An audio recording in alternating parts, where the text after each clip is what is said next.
thought I'd take a minute and kind of give people a quick lowdown on the building of a pick or a pick handle. And what I've done is I've ordered some wood from a supplier off eBay. This is Purple Heart. Very nice stuff. Very beautiful wood. It's at a 1/16 of an inch. But I get it in boards that are 3 inches by 15 inches and then cut them down into little strips like this. And that can easily be done with a straight edge and a razor knife.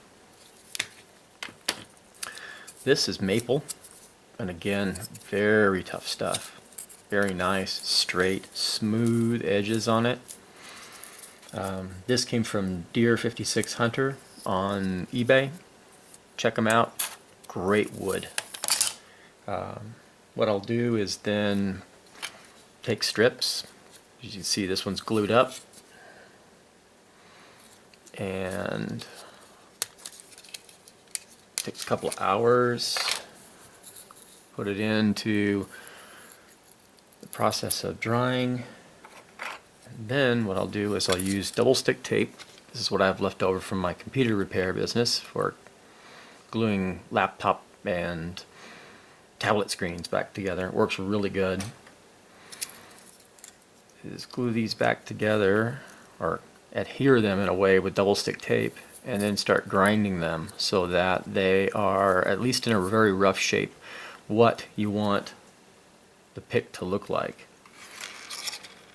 After you get it into its somewhat semi-final stage, and I have some others over here that I've built up, and they're getting ready to go into being a handle for something. While those are drying, what I'll do is I'll probably get out the metal that I use for the blanks, and this is some government steel that I got, scraps that I got from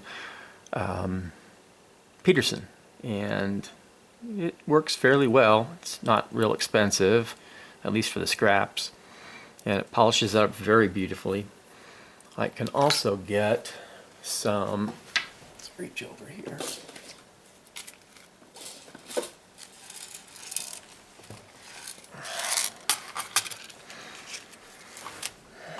Basic handleless picks from Southward, or from, in this case, Sparrows. And what I'll do is, these are the down and dirty way of cheating.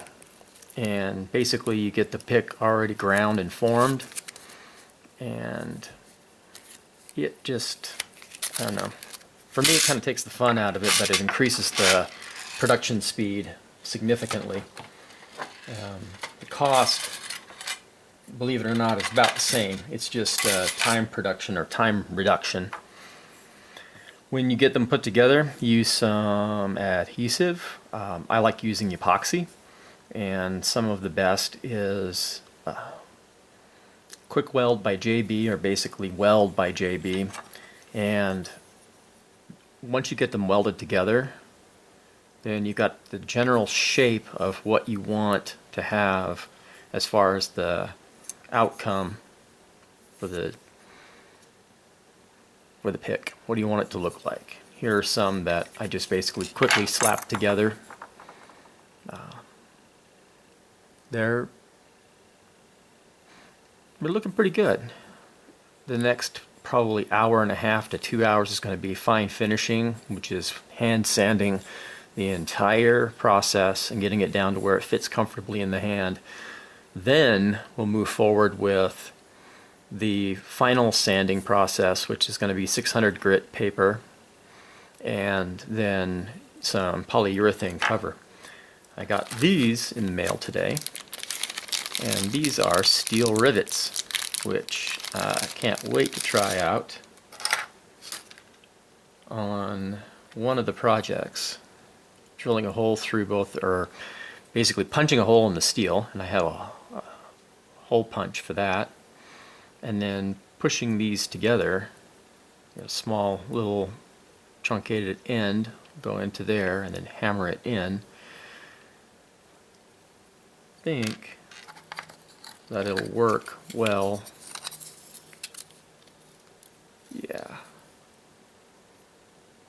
I'll grind it down a little bit so that it fits in there more snugly.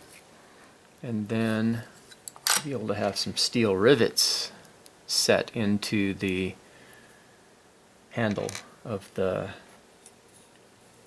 pick. I'm working on a pick right now that I want to send to Daz Evers, and he said he's going to trade me for one of his picks. It is nearly complete. I've only got a couple more little bits and pieces to do on it, but I'm not ready to show it off quite yet. These picks are an absolute blast to build, and it really doesn't take a tremendous amount of money to get started doing it. But it does take some time and patience, because if you rush to get them done, what you're going to end up with is an ugly, broken down piece of, well, junk that's not very pretty. So there's that.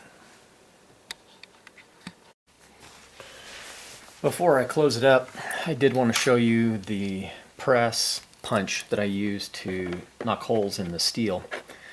This is it. Got it on eBay for $25 and the shipping was free. And this is a 3mm hole, and it starts at the 2 and goes all the way up to 7, which is a pretty massive hole. And here's some feeler gauge.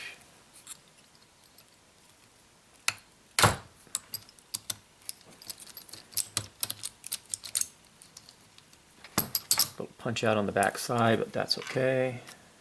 And the rivet will fit right through. Another part. Oh well. But these will punch through 25 thousandths, maybe almost 30 thousandths worth of steel, but you're going to have to apply a tremendous amount of pressure to get it to go through. And this way I can at least put the rivets in and make it look more classy. Anyway, thanks for watching. Thanks for listening, and go through the lock. Keep it real. Keep it legal.